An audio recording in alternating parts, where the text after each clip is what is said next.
equity, representation, humanity, beauty, bravery, a deep respect for discipline and craft, true community. These were the guiding lights behind our work.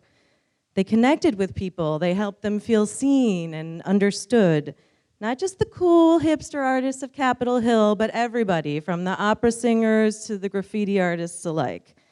We were about mixing stuff in that you'd never heard anything about with the stuff that you already loved, and it turned out that that was a really good recipe for discovery and for helping people find an unexpected experience that might rock your world just a little bit. In a city that has a tendency to hole up in its niches, we brought together many scenes: music, theater, dance, comedy, film, visual art, even food and style. Month after month, our audience grew, along with our reputation and our access and our influence. And at some point, we realized we were the country's only free monthly magazine dedicated wholly to the creative and cultural life of a city. Special. Deadline by deadline, we formed deep bonds that carried us through the impossible. We held each other up through sickness and loss, displacement and heartbreak. We busted ass out of love for each other, for the city, for the artists that make this place somewhere we all want to live. We were often exhausted, but always fulfilled.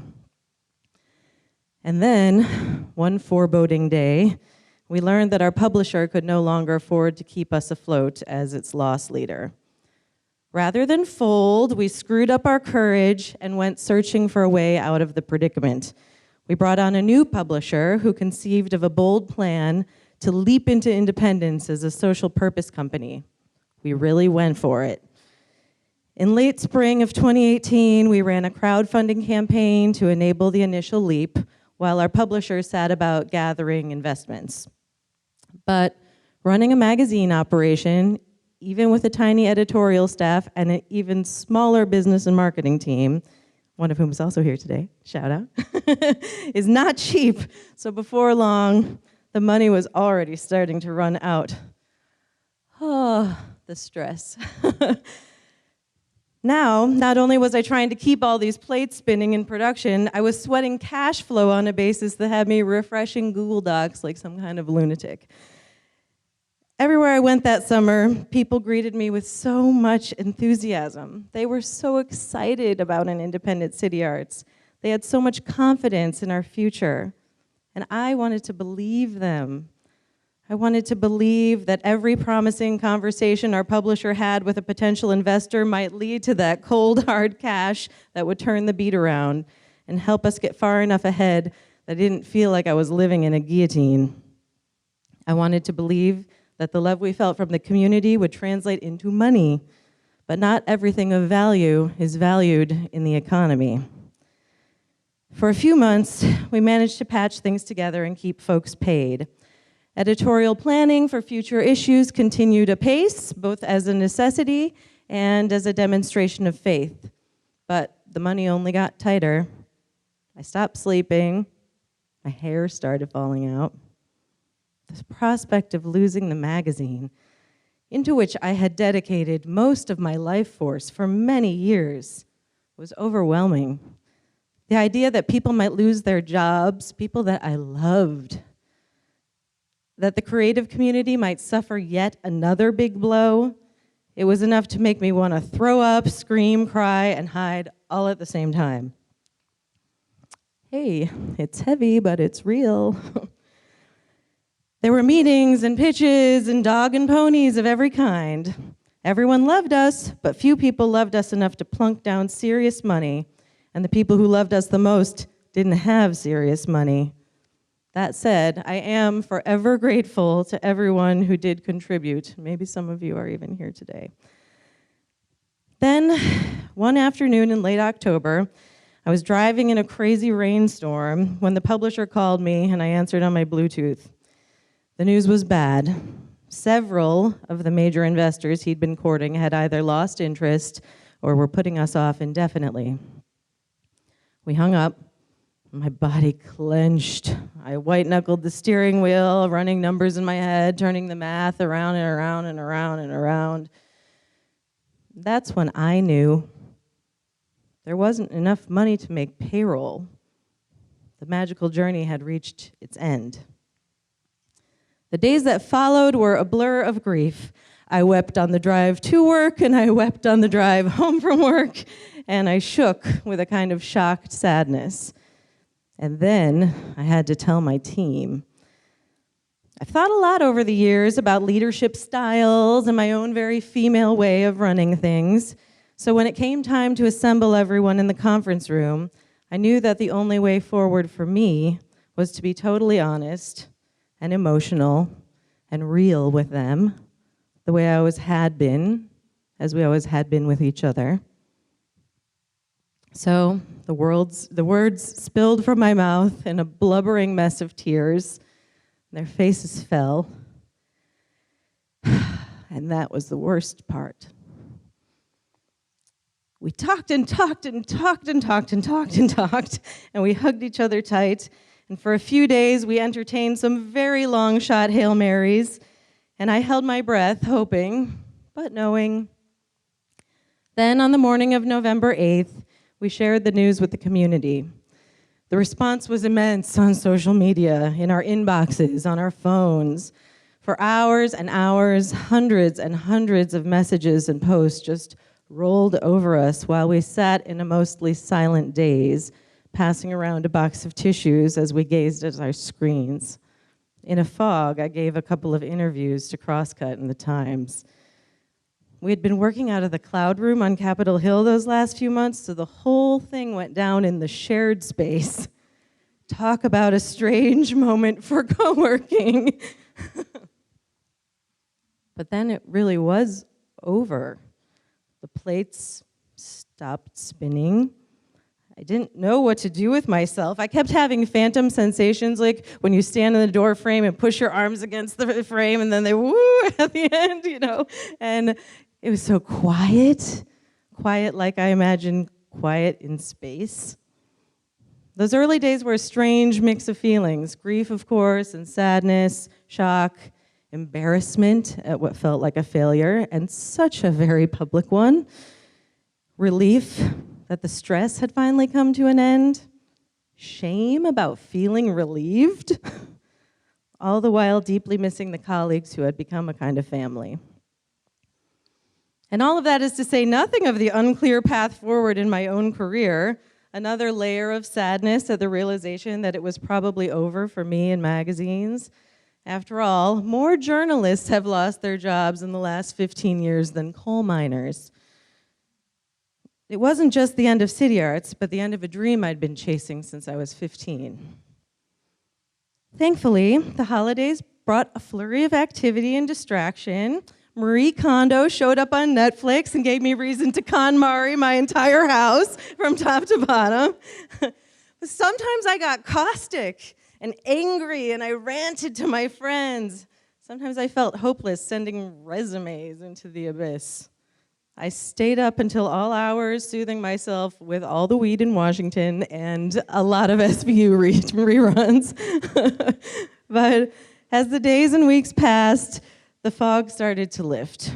My body was the first to recover, and from that 8 years of nonstop adrenaline, my hair stopped falling out. I slept. I did a lot of weird, elaborate projects around the house because, it's totally normal to spend more than 40 hours refinishing a linen cabinet in your garage. But with all this time on my hands, I had the chance to connect with friends and family in a way that I hadn't in ages. They helped me remember who I am and begin to see a way forward. One of the things I love most about living in Seattle is that there's always this volcano looming over us, keeping our lives in perspective with its majesty. I think a lot about how eruption brings destruction, but it also creates silt, that most fertile soil and cultivator of beginnings, life gone full circle, which is the thing about endings, right? Really, they're all just part of the middle. So, as time passed, the ash began to settle. I started to see what we'd done at City Arts, how we'd changed the conversation about art and culture in this town, how we'd given a boost to so many artists, exposed so many readers to unforgettable experiences. We'd forged relationships, built bridges between disciplines. None of that had been erased. None of that could be erased. All the love we poured into it for so long still flows between our friendships, projects, and vision for community. Sometimes I think we as people have a strange obsession with permanence, the way we're inclined to arrive somewhere secure and definite and known, but few things last forever. The heart of City Arts was organic and authentic and very, very human.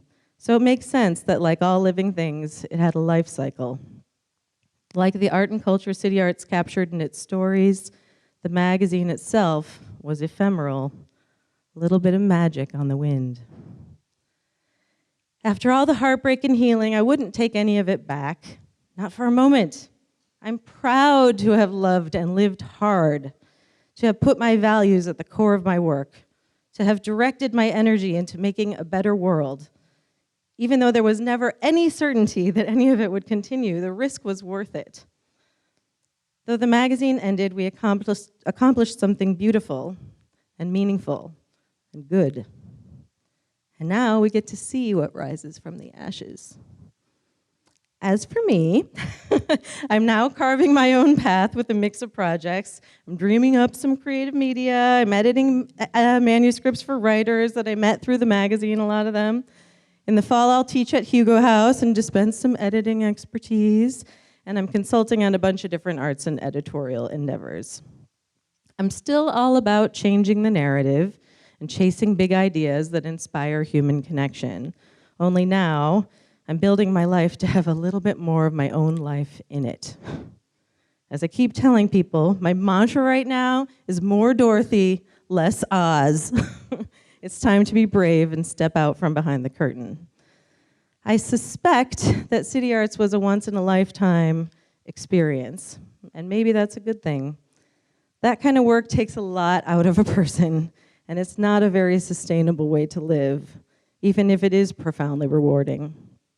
Now, I'm happy for any chance I get to pay forward what I've learned and to help other people find that once-in-a-lifetime ride, to manifest a dream, conjure a spirit, and maybe most of all, to enjoy it while it lasts.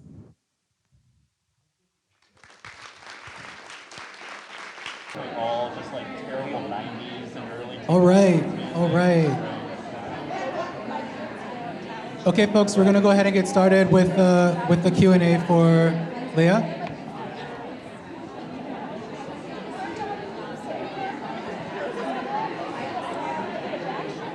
All right, who wants to start us off with a question?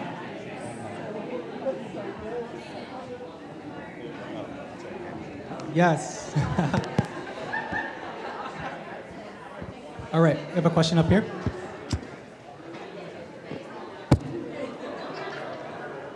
Hi. Oh. Hey, folks. Sorry, I didn't know there was a microphone. I know we were having fun. We're gonna start Q&A. Hi, we were wondering if you have a specific person or organization that you've worked with to foster creativity in the community that you're proud of. I mean, there are truly so many that to name a specific person or a specific organization seems totally impossible.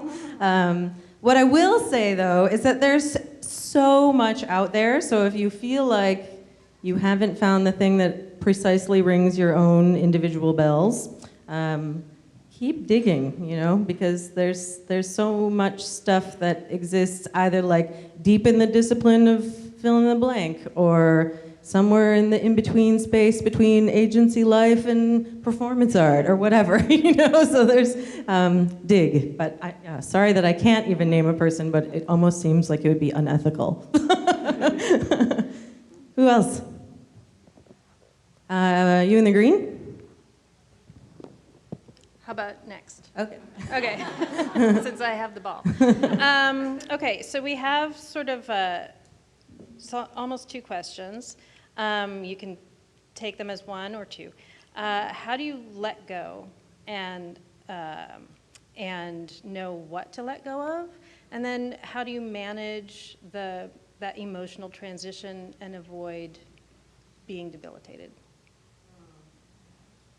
Well, okay, so on the letting go, I mean, I clung like a person in a tsunami to a tree until I couldn't anymore, you know? So, I don't know. I mean, maybe that was the right thing. It means I don't have any regrets, which is something, you know? But then the time for letting go, you know, not being like tied up with the feelings of it indefinitely, you know, was just knowing like, okay, this happened. You know, it was very like, know the things you can change and whatever that AA slogan is, yeah, you know, like it really resonated. And then in terms of like, the second part of your question was about not fomenting with the feelings, is that the idea? Yeah. So, I mean, time, right? There were certainly times, like in the winter, where I was like, I'm never gonna feel better. Everything's terrible. I'm never gonna job again. I mean, that is how it was. And then one day it wasn't. So I think it's very much in the category of like, put one foot ahead of the other. Let your people take care of you because they know better that you're gonna bounce back than you do when you're feeling like the whole earth has just collapsed, you know? Oh, now in the green. No, we're going to pass. But you guys handle who gets the ball microphone, and I'll just answer the questions. Same group. Okay. So when you worked at the magazine, you essentially had one place to focus your attention, but now you have multiple clients and multiple projects you're working on, and turning off has always been difficult, I know for me and for other people in this group, so we were wondering how you are able to put work away, basically, now that you have all these different projects. Well, I would say the magazine ate my life more than any freelancing ever will eat my life. The magazine, it was a single thing, but it had so many parts. There, you know, it was such a complex operation run by so few people that I really couldn't escape it. I mean, I literally never stopped thinking about what had to be done ever. And because it was arts community, all my friends are artists, like there was no place where my life ended and my work began. It was all just, one of our colleagues used to say, this is a lifestyle job where your entire life is your job. And so it's inescapable. And now it's much more escapable because the projects are discrete. They don't re-up every 30 days, like now another one, you know. It's like, oh, that contract is over. I think I might go on vacation. So, you know, I think we all just have to like know how to set things down. I mean, even when the magazine was eating my life, I had to have certain like rules for myself. Like, I am a person who will like go home, put my phone up on my nightstand, and then have my evening at home so that I'm not checking it all the time, or else I will. So, you know, making up weird little rules for yourself that help you to protect your space and time, like, I think actually goes a long way. You shared a really great mantra, more Dorothy, less Oz. I was wondering if you had a mantra for that period of the end of City Arts, or if you could give a mantra for kind of you or your team at that moment. I mean, it was sort of go for broke, right? You can't, if you don't try the whole way, you might wonder if you should have tried more, you know? And so there was nothing to do but like walk the entire plank and then figure out what happened when I got to the end of it, you know? So, yeah, I mean, go for broke. Go for broke. I think people often are operating from a place of fear, you know? We're taught to pursue all this security in all these different ways, and I mean, you guys are all here, so you're creative people. Like, there's the part of you that wants to go and have this wild life, and then there's the part of you that's like gonna do sensible things, you know? And like, I tend to support do the wild shit, because it's gonna actually work out better than you think it is, but not unless you go the whole 9 yards. You can't be like, I'm kind of doing it, you know, like that's never gonna work. So. Great. See, I have the next question. So our group talked about how often with the ends come learning lessons, and so this is also a two-parter. First, can you possibly pinpoint why City Arts failed? And along with that, or celebrating the failures, we should say. And along with that, I in particular have been reading a lot about traditional magazines and the kind of myth around how it's dying or it's declining, but there have been, there's an upward tick with niche magazines. So along with that comes reinvention, and wondering, do you think that with endings come reinvention? I mean, yes, definitely endings bring reinvention. It's a question of what form it's going to take, right? So I guess I'm going to answer your questions backwards. First, the thing about magazines. Yes, it's true.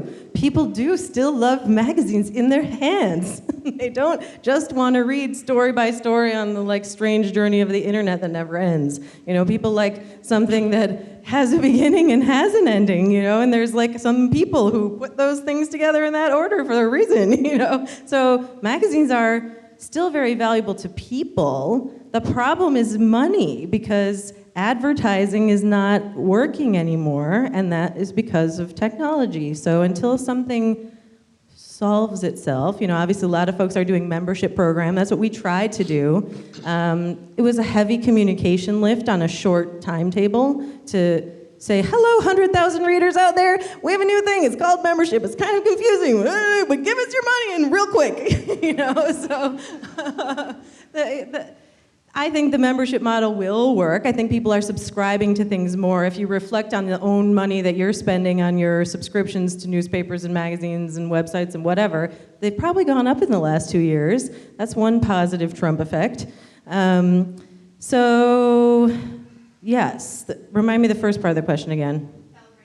Oh yeah, the failure, and why did it fail? I don't think I'll ever know, right? That's just an unknown that I'll never be able to grab. I think it comes from many things. I mean, of course there are things we did that I'm well, we probably could have done X, Y, Z, ABC better, more, different, sooner, something.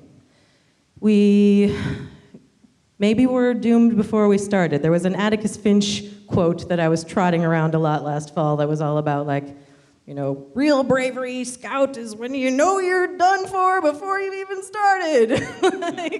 And that's kind of where we were coming from in some ways. So maybe because of the condition of the media, because of the condition of Seattle, and the weird way that rich people deal with their money here, and expecting that, as Ijeoma Oluo put it once, that artists in the creative community are just these little elves who make their city cool, So it's a confluence of things, but put your money where your values are, and so. Others? It's probably too early in the morning for this, but I'm going to ask it anyway. How do you create stability without buying into the illusion of permanence? I mean, it's probably about being present, right? In this moment, I'm fully standing on the ground. You all are here. This is actually happening, and that's stable. And just being comfortable with the fact that, stable maybe doesn't have a whole really long, we'll stick with the Wizard of Oz, yellow brick road ahead of you, You just have to, let it unfold. First of all, permanence is a lie. If you're buying into permanence, you've sold, or you bought into a bill of goods that is going to fail you. That's not real. Yeah. Hi. What is your vision of the future of Seattle's art scene? Good question.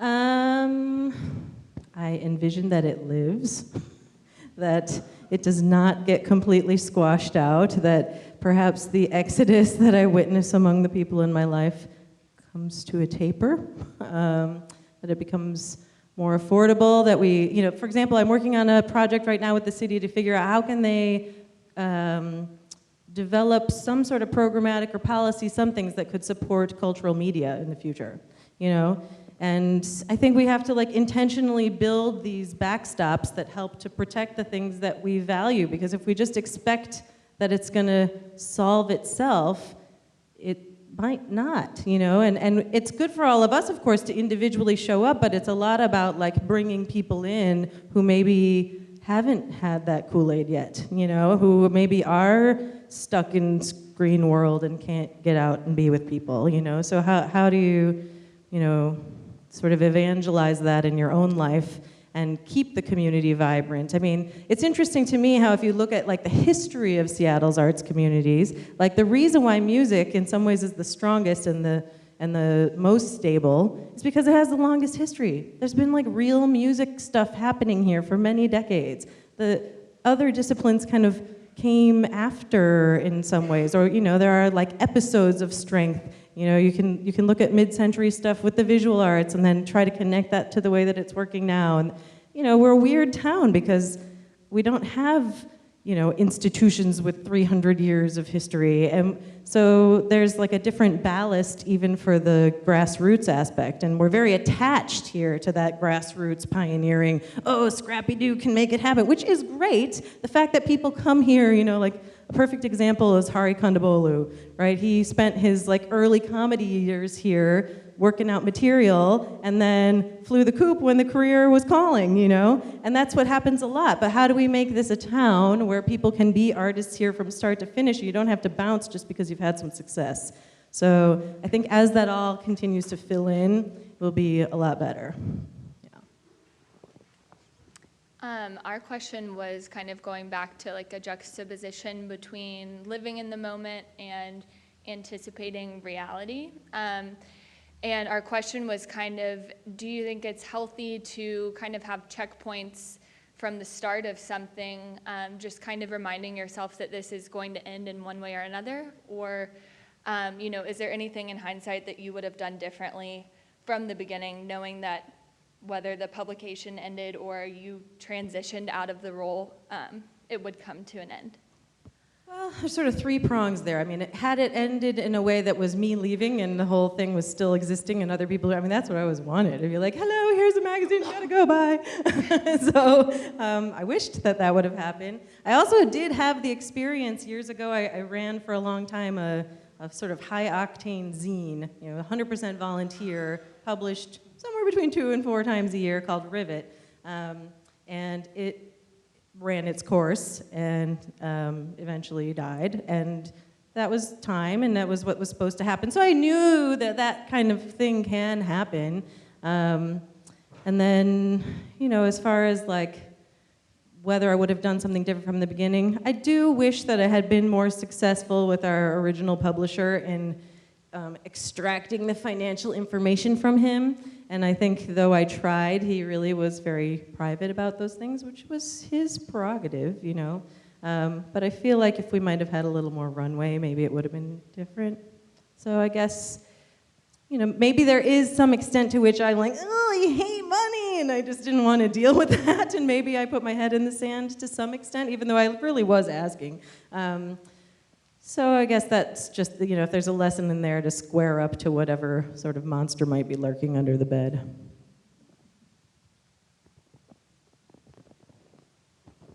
I think she kind of answered our question already. Yeah. Anyone else? Okay, our question is, with this synergy of the group you had at City Arts, and now that you're kind of spreading out different places, how do you see that energy that you had going out in a positive way to the, community at large? Yeah, the staff, of course, we're this tiny little crew of people who can't be taller than 5'7". And for us, that's specific just to that little group. But, the number of freelancers, the photographers, the illustrators, the writers, it was hundreds of people. Robert was among them over the years. And so I think everyone sort of absorbed that City Arts vibe, who was a part of it, even if just as a fan, or as an artist who was covered or whatever. And that, it's a thing you can't unsee. Once you realize that you don't have to be like a snarky jackass in order to be like really pursuing an arts career, that is something you cannot see. Like, oh, nice person hugging, I like it. So that spirit is everywhere, everywhere I go, a few months ago, I don't even know how this, I was finally changing the passwords on our Twitter account or something like that. And I found all these weird mentions and I was like, what the hell? And I found this Medium piece that some young person, 23, 4, it seemed like, had written, who had like come of age during the City Arts era and was like talking about how everyone he knew was so affected by it and how it was up to them to carry it forward and you know, there's, I cried. Yeah, but there's a lot of that, and so it happens in many, many different ways, and it's not at all incumbent on the tiny little staff to carry that in our own careers or life choices or whatever. One more question, apparently. We had a question more about like your journey in this like in-between space where you're not with anything like super stable, and I've heard you mention just like go for it, but it's like what are like kind of the personal narratives that you hold in this space, or are there like rituals that you follow just in your like day-to-day? You mean as far as like building my own gig life? Yes. Okay. Well, I only just started building my gig life, but I sort of made a decision in a like turning a corner kind of way. I mean, for 6 months, I did send resumes into the abyss, which unemployment requires, but, and I was also like, maybe it's time to get a corporate job, but also I've never had a corporate job, and I didn't think they probably knew what to make of my resume, and like, you know, so that was very foggy. I had a lot of informational coffees that were mostly really weird, and then, and people would be like, oh, yeah, I think you could be like a, you know, like a contract freelance writer, and I was like, I did that when I was 24. Like, no. So now that I made this choice, I was like, oh, I actually have skills. I hired a person to be a career transformation type coach person to help me like make some structure out of the things that I knew how to do and wanted to do. That helped me feel like it was real. And then, you know, the great blessing of doing this kind of work for so long is that my network is really, really big. And I carried a lot of weight for a lot of time with a lot of integrity, and so people want to hire me. It makes it a lot easier. Yeah. Thanks, you guys.